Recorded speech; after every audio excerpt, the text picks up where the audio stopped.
Olá, pessoal! Hoje a gente vai dar continuidade na aula de fiscalização direta da qualidade da água, né? Então, na aula passada, a gente conversou um pouquinho sobre os processos de fiscalização, principalmente voltados para o tratamento, né, da água, desde a captação até o tratamento. E agora a gente vai dar continuidade nessa segunda parte da aula, voltada para a distribuição da água tratada. Então, quais são as etapas que envolvem essa parte de distribuição? Então, a gente tem as estações elevatórias, que são o conjunto de bombas e acessórios que vão possibilitar a elevação da cota piezométrica da água, a adução, que são as canalizações que vão conduzir essa água tratada para o sistema de distribuição, toda a questão da reservação, né, que é o local onde a gente armazena a água tratada, sendo também um dispositivo de regularização de vazão e de pressão no sistema de abastecimento. A rede de distribuição, que são todas as tubulações e os órgãos acessórios que têm a função de distribuir água segura de forma contínua para a população. E, por fim, o usuário, né, que é o consumidor final, que vai se beneficiar do serviço público de abastecimento de água, conforme a gente tem aqui, né, no nosso mapinha. Então, a gente falou na aula passada de toda a parte de captação, água bruta e estação de tratamento de água. E agora a gente vai passar, então, para o sistema de distribuição com os reservatórios, adutoras, estações elevatórias, e a parte de distribuição até o abastecimento das residências. Então, vamos lá, falar um pouquinho dos aspectos que precisam ser observados em cada uma dessas unidades, em cada uma dessas etapas. Começando, então, com a estação elevatória de água tratada, é importante que a gente verifique todos os aspectos relacionados à operação e manutenção. Então, identificação das características técnicas, né, desse conjunto de bombeamento, qual que é a potência das bombas, né, se realmente consegue dar a pressão e a vazão necessária para a distribuição, como que é a identificação dessas unidades e a sinalização, que são realmente unidades importantes para o sistema, para garantir aí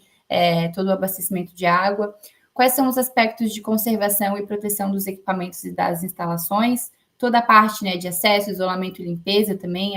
são itens que são importantes de serem verificados. Como que ocorre a manutenção do quadro de força e a verificação do funcionamento dos sinalizadores das bombas, a existência de um conjunto motor-bomba reserva, que é importante que ele esteja sempre instalado em paralelo para acionamento imediato, né, caso aconteça algum problema no conjunto principal, é importante que a reserva ela esteja aí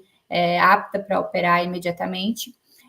Quais são as condições de funcionamento dos dispositivos de proteção e controle do golpe de ariete, ao longo também do recalque, e se existe algum tipo de monitoramento remoto, né, onde eu consigo acompanhar aí como que está a operação desse bombeamento e até o acionamento ou desligamento automático de alguma bomba. Depois a gente tem o aspecto da adução da água tratada, e aí a gente precisa observar, né, tanto as questões relacionadas à operação e manutenção, como também as questões relacionadas ao controle de perdas. Então, começando aí pela operação e manutenção, a gente tem, né, aspectos que são gerais aí para todas as unidades, como a parte de características técnicas, a parte de acessibilidade ao longo da linha de adução para manutenção da adutora e dos dispositivos acessórios. Então, se eu consigo percorrer, né, essa adução para poder verificar esses dispositivos e realizar as manutenções adequadas, se existem inspeções periódicas e manutenções preventivas nas unidades de adução, com a realização de descarga e limpeza dos dispositivos, né, para que a gente garanta aí, já que a gente está aduzindo água tratada, é importante que a gente garanta e mantenha, né, a condição de tratabilidade. Se existe ocorrência de vazamentos nessa adução, então se existe algum tipo de controle em relação à frequência, ao tempo de reparo, o impacto provocado no abastecimento, e também se eu tenho suprimento de materiais e equipamentos para manutenção de forma rápida e imediata, para que eu consiga fazer uma intervenção nessa adução de uma forma imediata, com o menor tempo de resposta possível. Também é importante verificar o controle de perdas, né? Então, a existência de dispositivos de medição e estações pitométricas que permitem a avaliação e o controle da vazão e da pressão, o funcionamento adequado dos dispositivos e aferição por pitometria, e a existência de controle de consumo operacional utilizado para as descargas, né? Se eu consigo ter algum tipo de controle nesse consumo operacional que é realizado para poder fazer a limpeza e as descargas das redes. Já nos reservatórios, né, também é importante a gente observar tanto a parte de operação e manutenção, como a parte de limpeza e desinfecção e também o controle de perdas. Então, iniciando pela operação e manutenção, né, a gente precisa identificar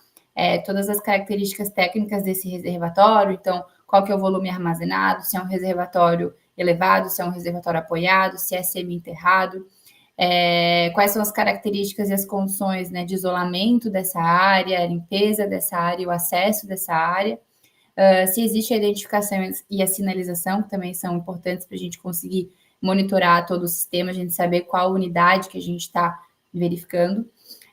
Verificar toda a parte de conservação, segurança e adequação técnica das instalações hidráulicas e de todas as tubulações dos dispositivos, né, relativos aos reservatórios. Então, verificar se existe tampa dos reservatórios, se os tubos de descarga estão adequados, se existe extravasor, como é que é feita a medição de nível, né, que são informações importantes aí para a operação e manutenção. E também a instalação de para-raios de iluminação, escadas com gaiolas, né, que são importantes. Às vezes a gente tem reservatórios elevados onde a gente precisa garantir a segurança do colaborador que vai acessar, então é importante que as escadas elas sejam protegidas com gaiolas. Se existe guarda-corpo também, isso tudo dependendo aí de qual que é o tipo de reservatório. Em relação à parte de limpeza e desinfecção, então é importante a gente verificar a existência de aberturas capazes de permitir a contaminação da água armazenada, né? Então, se isso não está sendo, se essas aberturas, essas trincas, né, que a gente tem muito comum nos reservatórios de concreto, elas não são capazes de fazer com que eu tenha uma certa contaminação da água armazenada.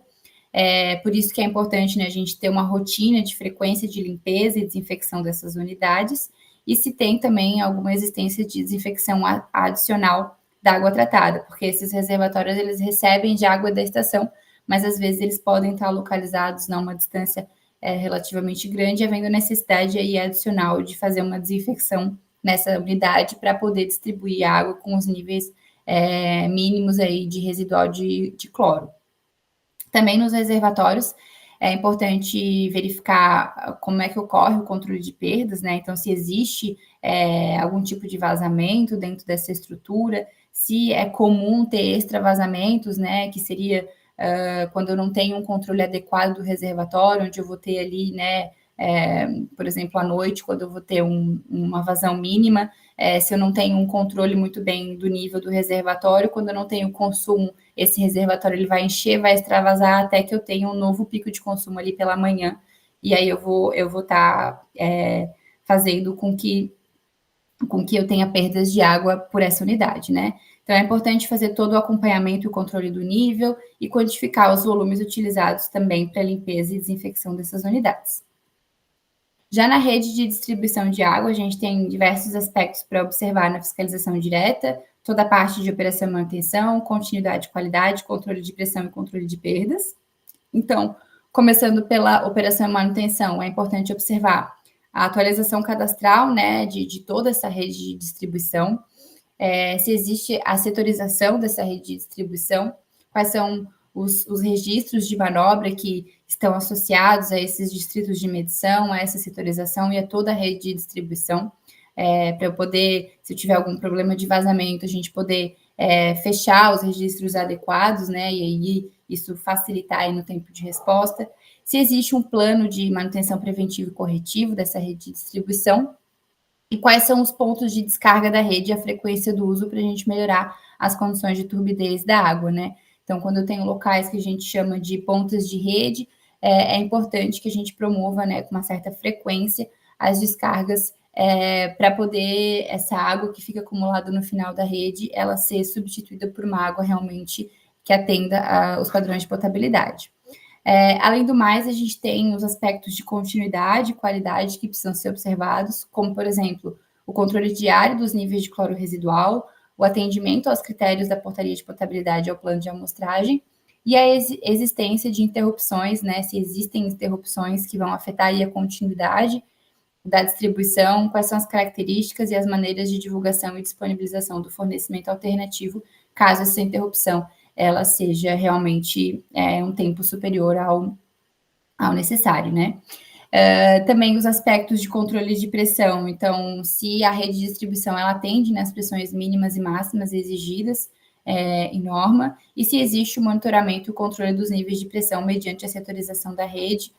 bombeamento direto também, que seriam os boosters, ou a instalação de válvulas redutoras de pressão, que vão promover esse controle e esse atendimento às pressões mínimas e máximas. Além disso, a gente tem o controle de perdas, né, também, que é importante, muito importante de ser observado na rede de distribuição. Então, como que ocorre a setorização da rede, se existe macromedição e micromedidores instalados nesses setores para poder fazer a comparação, né, entre os volumes macromedidos e os volumes micromedidos, qual que é a quantidade de vazamentos na rede e nos ramais de ligação, qual que é o tempo de resposta desses vazamentos e quais são os dispositivos que vão detectar previamente esses vazamentos para poder aplicar uma medida de controle, e também a possibilidade de correlação, né, entre a quantidade de vazamentos e os níveis de pressão observado, porque às vezes a gente tem instalações muito antigas, né, onde a gente acaba elevando muito a pressão e aí ocorre um rompimento de rede. Então é importante sempre verificar essa correlação na rede de distribuição. E por fim, né, na parte de qualidade da água tratada distribuída, também é importante, né, a gente aplicar, realizar, na verdade, né, amostras de água tratada distribuída, que vai ser consumida aí pela população ao longo do tempo, já que o usuário, né, ele está pagando a sua tarifa para receber água potável. Então, a gente precisa garantir que esse usuário ele está recebendo água potável dentro do padrão de potabilidade do Ministério da Saúde. E aí, um dos objetivos, né, além de a gente avaliar essa qualidade da água, também é verificar a integridade do próprio sistema de distribuição. Então, se eu consigo manter essa condição de potabilidade ao longo do sistema de distribuição, e orientar, né, todo o prestador para tomar providência se é identificada alguma ocorrência de não conformidade e também propor medidas de prevenção e manutenção do sistema de distribuição. Então, a gente precisa fazer as coletas, né, e as análises laboratoriais de parâmetros físico, químicos e microbiológicos, tanto nos reservatórios como em pontos da rede de distribuição, de modo a abranger uniformemente todo o sistema de abastecimento de água. Então, é importante que esses pontos de coleta eles sejam espacialmente bem distribuídos, né, para a gente conseguir pegar diversas condições aí do sistema de abastecimento de água. E a gente tem como referência, né, a portaria do Ministério da Saúde, sendo que também, né, é importante ressaltar que o prestador ele deve fornecer água potável conforme os valores máximos permitidos pelo Ministério da Saúde até a chegada